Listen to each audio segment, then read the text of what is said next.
Bonjour ou bonsoir, selon l'heure à laquelle vous nous regardez.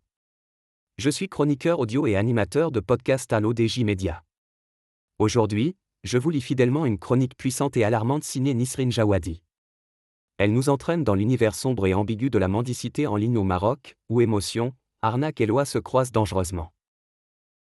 C'est un chiffre qui donne le vertige. 6128 dossiers de mendicité en ligne ont été traités par les tribunaux marocains en 2020, débouchant sur 6525 condamnations.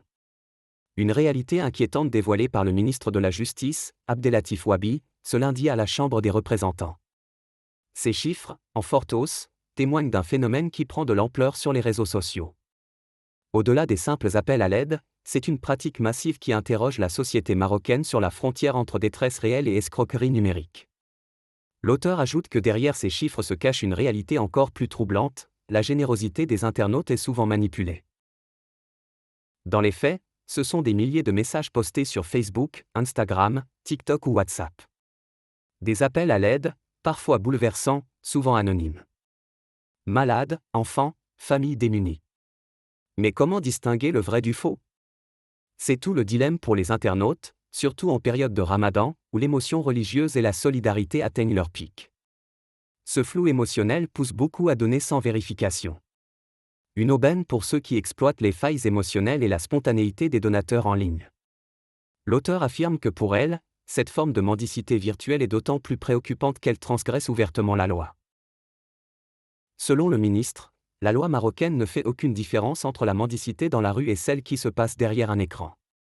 Tout appel à don hors du cadre légal est considéré comme une infraction pénale. La bienfaisance est encadrée, pas libre sur les réseaux, a rappelé Wabi. Ce rappel à l'ordre juridique montre que même dans l'univers virtuel, des règles s'appliquent. Il ne suffit pas d'un smartphone et d'un message émouvant pour échapper à la législation. L'auteur pense que le plus inquiétant reste à venir, les arnaques organisées deviennent de plus en plus élaborées. Plus inquiétant encore, certains montages vidéo ou photos seraient complètement truqués. Des cas de manipulation émotionnelle ont été signalés, avec utilisation abusive d'images de malades ou de personnes dans le besoin. Objectif ? Faire pleurer les internautes pour mieux les escroquer. Cette stratégie vise à créer une urgence émotionnelle qui empêche la réflexion. L'arnaqueur devient alors une figure invisible, mais redoutablement efficace dans sa capacité à duper. L'auteur conclut en évoquant l'avenir de cette problématique et la nécessité de renforcer l'encadrement légal.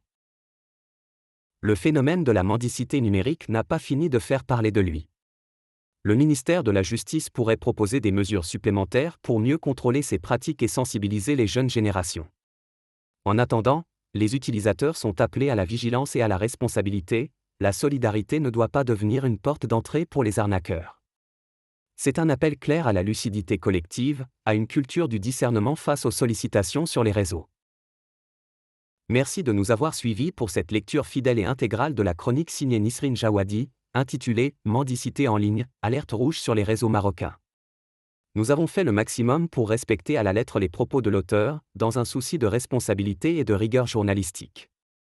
On se retrouve très bientôt pour une nouvelle chronique audio, toujours sur l'ODJ Média.